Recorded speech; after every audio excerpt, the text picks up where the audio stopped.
Hey, shalom. It is almost 6 p.m. here in Israel on November 6th, about almost 11 a.m. in the United States on the Eastern Coast, and day 31 of the war between Israel and Palestinian terrorists in Gaza. Let's start off with good news. Israel has again advanced further into Gaza and is taking over more and more territory. We haven't completely conquered the north yet, but we are well on our way. We have surrounded Gaza City. We have surrounded the other two major cities in the north. We have taken out massive amounts of tunnels. We have killed and eliminated a tremendous amount of Hamas members, and the word came in early this morning that we had taken out the commander of the Deir el-Balayah battalion, I'm not sure if I'm pronouncing that correctly, who was responsible for giving the orders of many of the attacks on October 7th. So justice has been served in terms of taking him out, and that's a very important step. We are making ways for. By the way, just sorry to go back on one point on this commander that we eliminated. So he was actually in an Israeli jail in the last decade, and that's a very surprising and disappointing piece of news. For many years, I've advocated for executing terrorists that we've convicted with a fair trial. But once they've been convicted of terrorism, then we should execute them. And here we see the problems with the policy of arresting and convicting and jailing terrorists for a short amount of time. When they are released from jail, they come out and cause something like October 7th. So I'm hoping that of the many steps that we take to correct what's happened and the mistakes that have happened going forward, I hope that we will reconsider our position of not executing terrorists, and hopefully that we will begin to execute them going forward. Other good news is that we successfully, for the first time ever in history, Israel has, in a combat situation, knocked down an enemy missile in outer space. The missile that was fired by the Houthim in Yemen was a ballistic missile that was intercontinental, so it flew into outer space, and I'm pretty sure it was intercontinental. It flew into outer space, and that's where Israel knocked it out of the sky. So a dream that many had in the 1980s, going back to the 1980s, was finally achieved, and Israel was the first one to achieve it. It also shows the breadth and the lengths to which Israel is able to go to defend itself, and the power against its enemies, and getting its enemies to think twice. An Israeli diplomat, going on in further good news, an Israeli diplomat said that there are great signs that the hostages are still alive, and that Hamas being willing to talk about an exchange with a ceasefire for releasing the hostages is a sign of two things. One, that the hostages are alive, and number two, that the ground offensive inside of Gaza is having an effect, causing Hamas to consider giving up what it has in order to be able to survive and live to the next day. The Israeli source, this was in Tova Lazarov's column in the Jerusalem Post. The Israeli diplomat said, though, that there would never be a pause in fighting even considered if it wasn't for all of the hostages being returned. That's the only way that we're going to be able to even consider a hostage negotiation. There's a family in the Palestinian territories named Tamimi family. They are a horrible family. They are full of violent terrorists. They conducted the Sbarro bombing. They're just horrible people.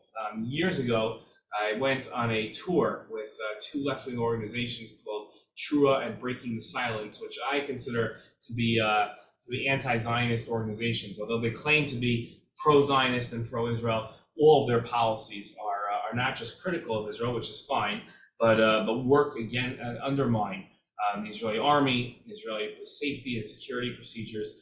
And on the tour that they gave of how horrible Israel is and how horrible its policies are here in Judea and Samaria, what they call the West Bank, they took us to the Tamimi family as a family to show that there are Palestinians that are nonviolent, that believe in nonviolent resistance. We went into their spacious home, sat in front of their spacious television, watched a video of their peaceful protest. Well, there was a teenager in the room who was known as she had some nickname, Jihad or whatever, and she Jihad Jane, I think, I don't know, and she was this 16-year-old blonde that didn't look anything like a Palestinian, who was becoming slowly a rising star in the Palestinian world in terms of her ability to articulate in English what the Palestinians were really concerned about, and she was this champion of left wing anti-Israel, extreme left wing. It's insulting to Zionist left wings to put these groups in their camp.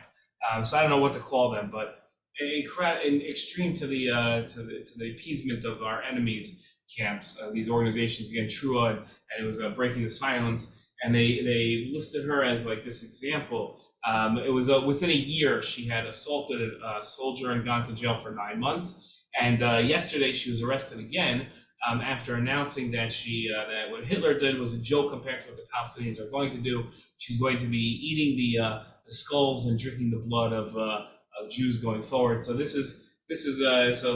know we mentioned this a couple days ago, but she was recently arrested. And that's good news, because get somebody like that, at least an inability to pronounce her hatred and her news of what she'd like to do. Okay, so on to some bad news. Unfortunately, there was a terrorist attack this morning, and 2 police officers outside the Yerushalayim Old City walls were stabbed. One of them actually was an American who just moved to Israel 2 years ago, and was a Magavnik. She was stabbed and has died. She was killed, and it's a tough, especially I work for Nefesh B'Nefesh. It's a tough loss when one of when somebody from your own very local community. Obviously, every loss is horrible and hard for us to handle. But when it becomes your inner community of Americans who have moved to Israel and were volunteered for the IDF, put themselves in a position where they didn't have to serve and did anyway, and then was brutally killed today in a stabbing attack by a 16-year-old Palestinian terrorist. So it just makes it a little more tragic for us that can relate. Palestinian terrorists have counterattacked in Gaza in 4 different directions.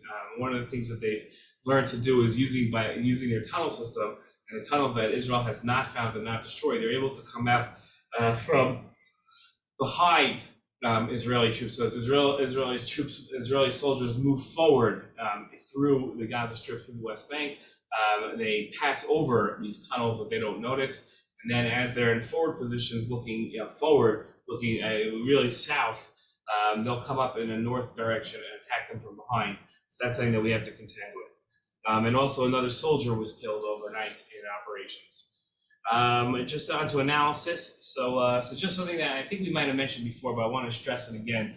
You have a lot of misinformation and disinformation coming out of Israel due to this war, and it's a real shame, because people want to understand what's actually happening, and now what we have is we have all this information that's coming out, and it reaches the highest levels, to the point where the president of the United States is tricked into believing information. Here's the problem. The world right now is on Israel's side, but it's difficult for the world to be too pro-Israel, because then it seems biased towards Israel, and therefore they feel they're going to lose credibility with the Arab world. So the United States in particular has to always feel that it's balanced, and so how does the United States find balance when it's obvious that Israel is the right one here? So they do so in a number of different ways. Number one, they talk about how Israel has to follow international law. They've never once mentioned that when they talk about Ukraine and Ukraine fighting Russia, you don't have the president of the United States or his spokespeople get up and say, but it's very important that Ukraine fight Russia but keep international law. You never find that repeated over and over and over like you do when it comes to Israel, as if Israel has like this record of not keeping international law, when Israel goes the furthest to make sure that it's observing international law. Okay, second way they do it is by talking constantly about humanitarian aid, and how there has to be more and more humanitarian aid given, right? And that Israel is responsible to ensure that that Palestinian civilians are not being affected, and that there's aid. Okay, so enough of it already, right? That's another way they show it. Okay, then you have another way that they do it, and that's settler violence.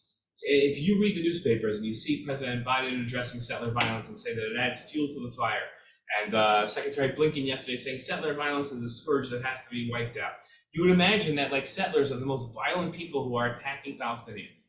And here's the thing, okay? And I wrote about this last week, and I'm hoping that I can convince Eliza in her column to write about this. But here's the thing: it's ridiculous. There are minimal amounts. And now I'm not discounting violence and saying violence is okay as long as it's little. There are minimal amounts of even settler violence that's reported in the first place. Okay, very very few incidences. Okay, we're talking about like a few hundred a year, which a few hundred sounds like a lot, but we talk about a population of 500,000, and with living within the population of 1.5 million, and you talk about look at the crime rates of any major city, they're well past this. And then you talk about the reality of whether this is really happening. So as soon as you start delving into, okay, what are the incidences that we're talking about? So half of them are graffiti. Half of them are that somebody spray painted on a Palestinian's property something horrible. Okay, I'm not excusing that. That's not settler violence. Now let's take the other half. The other half are reported by one of two places. They're reported by individual Palestinians. Look, Google now any article on settler violence and see if you could find something that's corroborated by more than one Palestinian.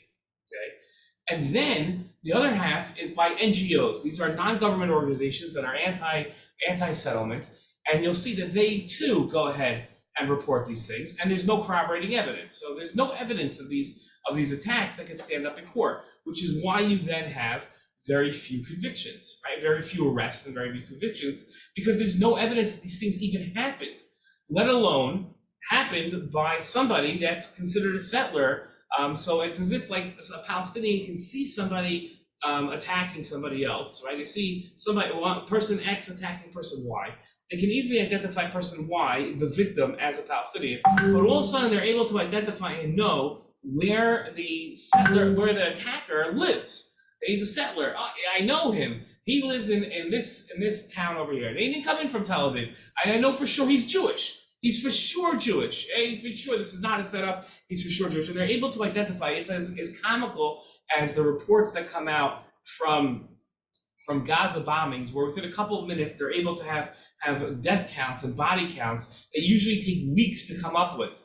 Right? Surfside, it took weeks for people to figure out how many people died in Surfside. Hamas comes up with it in the Hamas Gaza Health Ministry comes up with the numbers within 8 minutes. It's just as comical as a Palestinian standing on a separate mountain somewhere, sees person X attacking person Y, and is able to immediately identify the attacker as a settler. And then all of a sudden we have this scourge of settlers. So obviously I'm biased here, and obviously I'm upset by this because I am considered a settler by the world. And one of 500,000 people, but it's first of all, it's inaccurate. It's against the entire truth. And second of all, the reason why they have to pick something to show balance. So what do they pick? They pick on the settlers because nobody's going to defend the settlers. There's no settler lobby that defends the settlers. So it's an easy target for somebody like Secretary Blinken and somebody like the President of the United States to pick on. But I had somebody in a very high ranking official, like a position in Washington, complain to me when I wrote about this and said, you don't understand, like we're sitting in meetings and it's brought up all the time, and the Mossad says it's an issue and Shin Bet says it's an issue. Okay, so show me the evidence. Somebody show me the evidence of this stuff happening on a frequent basis, more so than the crime rates of Miami or New York City. It's absurd, absolutely absurd. Okay, let's go on. There've been a rash of arrests of Arab Israelis who are making pro-Hamas records, and we're all very happy about this because these people instigate violence. And then all of a sudden, what do we find? We find out that none of these people have been indicted. Okay, no indictments. Okay, so no indictments. Okay, fine.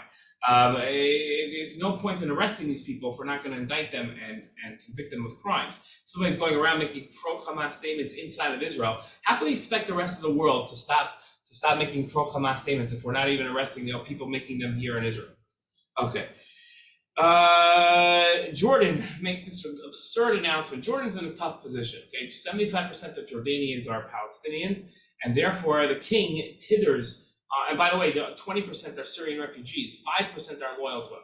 So the Jordanian prime minister and king are only in power based on how happy the Palestinian population in their town is before there's some sort of mass rebellion. So they have to make these ridiculous comments. So today's ridiculous comment was that if Israel displaces people from Gaza, they'll consider that a declaration of war. Okay. What they're worried about is not the displacement of Palestinian people outside of Gaza. They don't care about that. They're worried that displacement will take place inside of Jordan, and these people will be pressured to move to Jordan by the international community, and Jordan will be pressured by the international community to take them. Nobody wants the people of Gaza. There are 22 Arab countries, 55 Muslim countries, and nobody will take them. Everybody will say that they don't want them in their country. Somebody's got to ask the question why. Okay. That's enough with the briefing. Let's look at questions. Okay, so do you think Hamas's tunnels influence Israel's safety during this war? Yeah, they're problems for our safety because Hamas is able to use the tunnels to attack us, to smuggle things, and to keep the hostages. So yes. How much supplies the IDF are sending to the north? So we have, I don't know numbers wise, but there's half the army is up in the north. Right, so half the soldiers up in the north, and they're fighting every single day to make sure that Hezbollah doesn't get any ideas. So they're protecting the people down south, and they're working very hard. Okay, will Palestinians even understand that keeping Hamas around is bad for everyone, including themselves, Jews and the rest of the world, or will some Palestinians always defend Hamas's actions?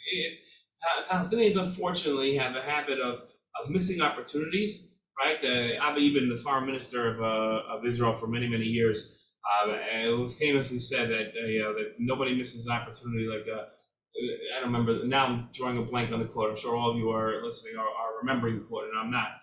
But the Palestinians miss opportunities all the time, and they miss opportunities, and they make horrible decisions in their past that have had consequences on their present and will have consequences as long as they keep making these mistakes on their future. Palestinians have to recognize, and now I have friends that are Palestinians that have recognized this, that these people are bad for them. Okay. Can the Gaza tunnels possibly help Israel?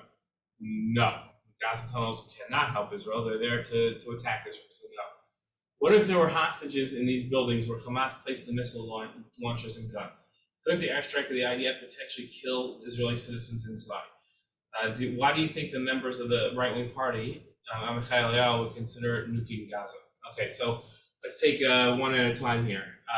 So yes, hostages. I'm sure hostages are being kept in hot locations of the last places Hamas wants to be hit, and word will get out to Israel that look, you could hit this place, but it's going to kill your hostages. That is something that's not beneath Hamas. I don't know if there's anything beneath Hamas and beneath Palestinian terrorists. So that could be, and that's something that Israel has to weigh every single time that it makes a decision to bomb something within Gaza. Could they potentially be hitting their hostages? And it's a decision that has to be weighed. And it's not an easy decision, but that's why there are commanders.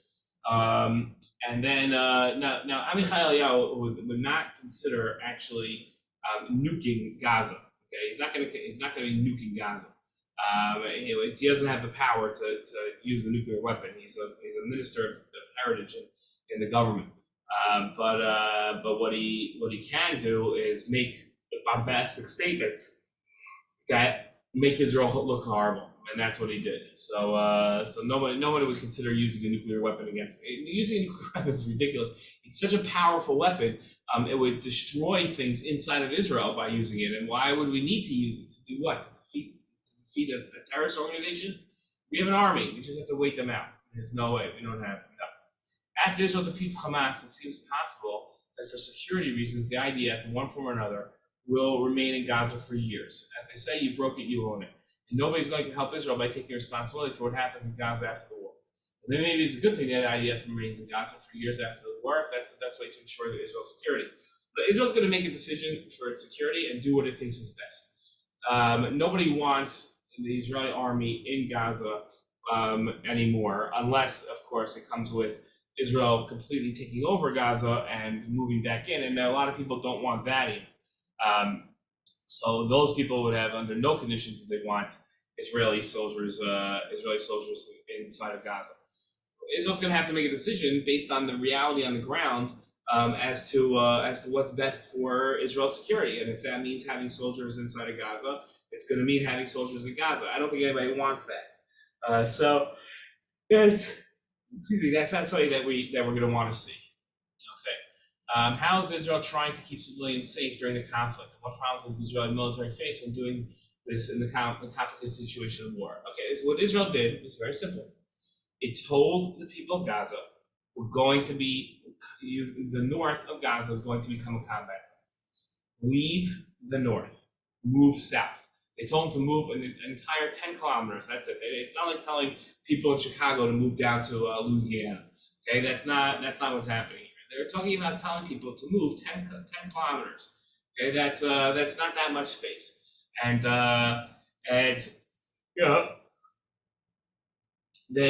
people listened, and Hamas tried preventing people from moving. So that's what Israel did. Israel doesn't have any other requirements other than warning people and telling them to move. At that point, then Israel is able to conduct the battle according to international law. Okay.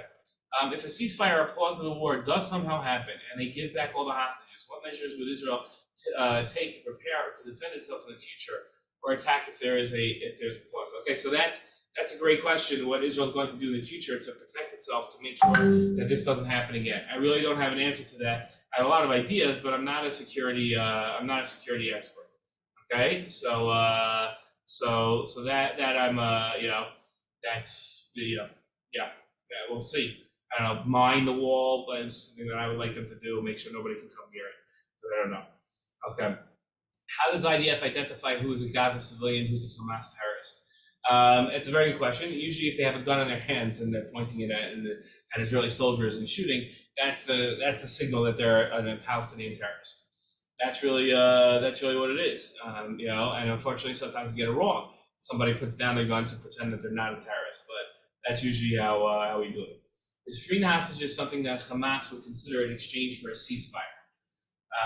What would Israel do to stay prepared for the ceasefire, which Hamas will use to its advantage? So Hamas is going to do anything that will benefit Hamas. So I don't know their thought process. I don't know how they go about things. They're not rational.